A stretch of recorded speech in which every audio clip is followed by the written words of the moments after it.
দুপুরে দাবি, রাতেই সিদ্ধান্ত। বাংলাদেশ নারী ক্রিকেটে এলো বড় সুখবর। বিসিবির নতুন সভাপতি তামিম ইকবালের দ্রুত পদক্ষেপে কয়েক ঘন্টার মধ্যেই বাড়ানো হয়েছে নারী ক্রিকেটারদের বেতন ও ম্যাচ ফি।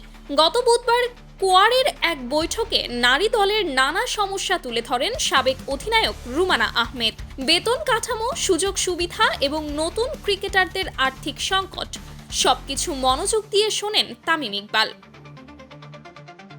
বৈঠক শেষে আশ্বাস মিললেও এত দ্রুত সিদ্ধান্ত আসবে তা ভাবেননি কেউই। কিন্তু রাত না পেরোতেই বিসিবির ঘোষণা, নারী ক্রিকেটারদের মাসিক বেতন 30,000 থেকে বাড়িয়ে করা হয়েছে 40,000 টাকা। এছাড়া ম্যাচ ফিও নির্ধারণ করা হয়েছে টি-20তে 10,000, ওয়ানডেতে 15,000 এবং টেস্টে 20,000 টাকা।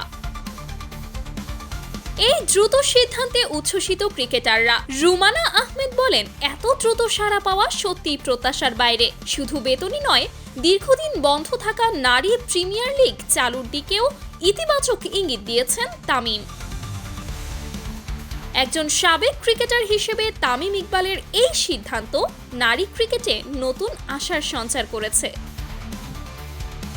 Sumaiya Snigdha, news desk, daily our Bangladesh.